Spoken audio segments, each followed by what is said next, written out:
80% of your results will come from 20% of your efforts. This is also known as the 80-20 rule or the Pareto Principle.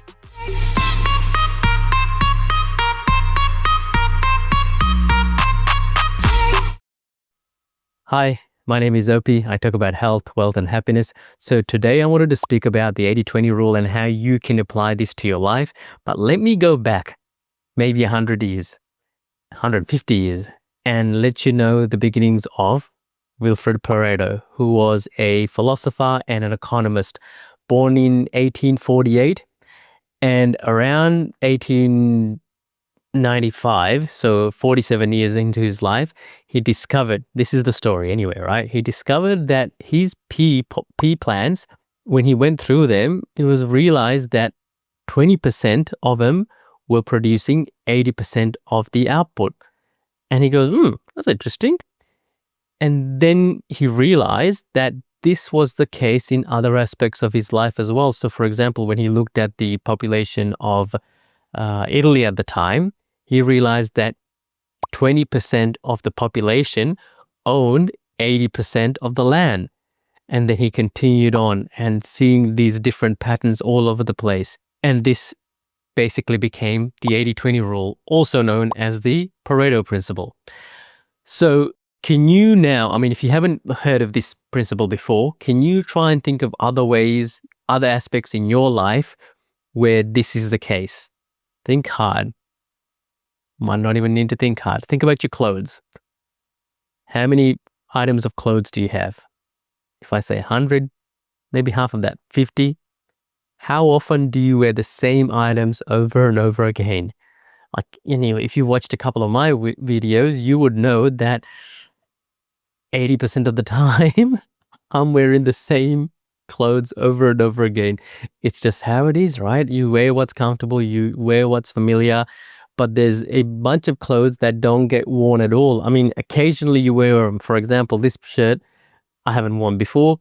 I've just come out from a night out and I'm recording this. So this doesn't come out very often, but when it does, it's that rare minority. Think about other things. Like, for example, you might have 100 applications installed on your phone. How many of them do you use?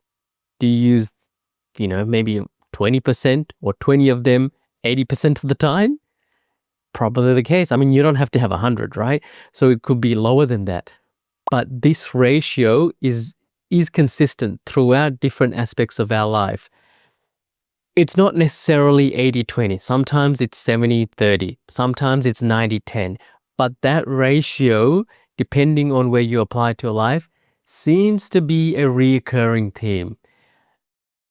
Perry Marshall, who is a brilliant marketer, ended up writing this book called the 80-20 Sales and Marketing Guide. And he basically said that, you probably know what I'm going to say, that 80% of your revenue, if you're running a business, come from 20% of your customers.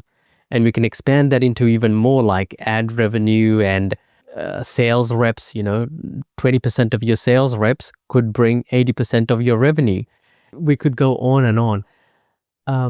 There was a marketing person, I'm trying to think of his name, I can't think of it now, but he was basically running a few campaigns, maybe running 1 or 2 marketing campaigns and going, what's going on here? Look, I'm getting results. It's very hard to sort of get a gauge on what's working and what's not.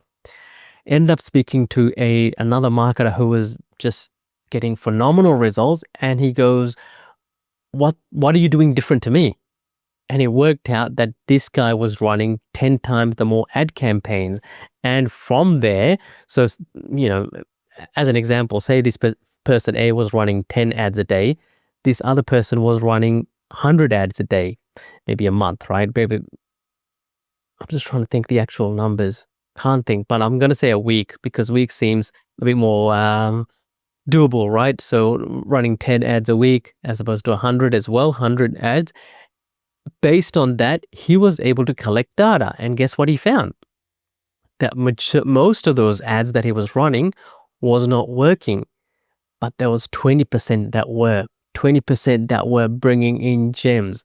This person A, he was still getting results, but he didn't have enough data to make a proper decision. So the idea is to try and do as many things as you can, and then you'll know where your money's going to come from. I mean, just to use me as an example, I've started so many businesses that I've lost count.